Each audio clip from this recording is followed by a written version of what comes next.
ತಮಿಳುನಾಡಿನಲ್ಲಿ ಸರ್ಕಾರ ರಚನೆಗೆ ವಿಜಯ್ ಕಸರತ್ತನ್ನು ಮಾಡ್ತಾ ಇದ್ದಾರೆ. ರಾಜ್ಯಪಾಲರಂತೂ ತುಂಬ ಸ್ಪಷ್ಟವಾಗಿ ಹೇಳಿದ್ದಾರೆ, 118 ಜನರ ಲಿಸ್ಟ್ ಕೊಡಿ, ಅದಾದಮೇಲೆ ಕರಿತೀನಿ ಅಂತ. ನೋಡಿ, 108 ಸ್ಥಾನ ಗೆದ್ದಿದ್ದಾರೆ, ಆದರೂ ಕೂಡ ಮ್ಯಾಜಿಕ್ ತೋರ್ಸಕ್ಕೆ ಆಗ್ತಾ ಇಲ್ಲ. ಮ್ಯಾಜಿಕ್ ನಂಬರ್ಗೋಸ್ಕರ ಪರದಾಡುವಂಥ ಸ್ಥಿತಿ. ಇವತ್ತು 118 ಶಾಸಕರ ಪಟ್ಟಿನ ಕೊಡುವಂಥ ನಿರೀಕ್ಷೆ ಇದೆ. ಯಾರ್ಯಾರು ಬೆಂಬಲ ಕೊಡ್ತಾರೆ, ಯಾರ್ಯಾರ ಹೆಸರುಗಳನ್ನು ಸೇರಿಸ್ಕೊಡ್ತಾರೆ. ಕಾಂಗ್ರೆಸ್ಸಿನ 5 ಶಾಸಕರು ಇದ್ದೇ ಇದ್ದಾರೆ. ಅದನ್ನೂ ಸೇರಿದರೆ 112 ಶಾಸಕರ ಬೆಂಬಲ ಸಿಕ್ಕಂಗಾಯಿತು. ಇನ್ನು 6 ಶಾಸಕರು ಬೇಕು. ಮುಸ್ಲಿಂ ಲೀಗ್ ಏನು ಹೇಳುತ್ತೆ, ಎಡಪಕ್ಷಗಳು ಏನು ಹೇಳ್ತವೆ, ಇನ್ನು ಬೇರೆ ಬೇರೆ ಪಕ್ಷಗಳು ಅವರ ನಿಲುವೇನಿದೆ ಅದು ಇವತ್ತು ಗೊತ್ತಾಗುತ್ತೆ.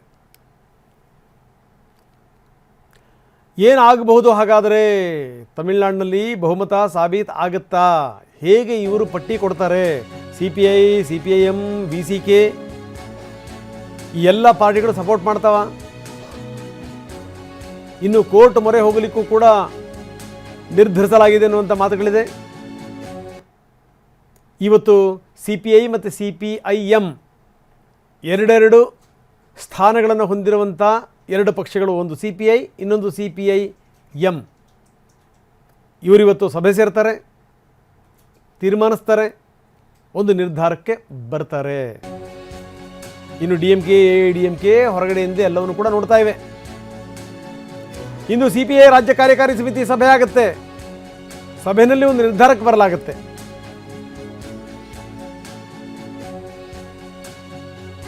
ಏನು ನಿರ್ಧಾರ ಹಾಗಾದರೆ? ಮೊದಲೇ ಎಡಪಕ್ಷಗಳು ತುಂಬ ಸ್ಪಷ್ಟವಾಗಿ ಹೇಳ್ತಾ ಇವೆ, ರಾಜ್ಯಪಾಲರು ಕರಿಬೇಕು ಅಂತ,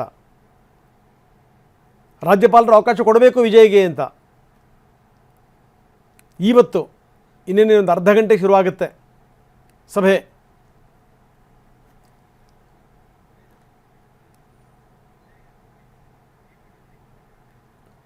ಇನ್ನು ಚೆನ್ನೈನಲ್ಲಿ CPM ಕಾರ್ಯದರ್ಶಿ TT ಷಣ್ಮುಗಂ ಇದೇ ಮಾತನ್ನು ಹೇಳಿದ್ದಾರೆ. ಸಂವಿಧಾನದ ಪ್ರಕಾರ ಸರ್ಕಾರ ರಚನೆಗೆ ಅವಕಾಶ ಕೊಡಬೇಕು.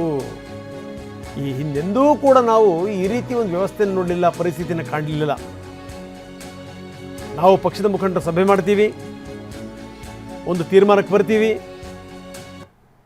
ಯಾರನ್ನ ಬೆಂಬಲಿಸಬೇಕು, ವಿಜಯ್ ಅವ್ರನ್ನ ಬೆಂಬಲಿಸಬೇಕಾ ಬೇಡವಾ ಅಂತ ತೀರ್ಮಾನಕ್ಕೆ ಬರ್ತೀವಿ ಅಂತಾರೆ ಷಣ್ಮುಗಂ. 2 ದಿನದಲ್ಲಿ ನಿಲುವನ್ನು ತಿಳಿಸ್ತೀವಿ ಅಂತಾರೆ ಷಣ್ಮುಗಂ. ಸ್ಟಾಲಿನ್ ಜೊತೆಗೂ ಕೂಡ ಈ ಬೇರೆ ಬೇರೆ ನಾಯಕರು ಚರ್ಚೆ ಮಾಡಿದ್ದಾರೆ. ಅವ್ರಿಗೂ ಕೂಡ ಪರಿಸ್ಥಿತಿಯನ್ನು ವಿವರಿಸಲಾಗಿದೆ.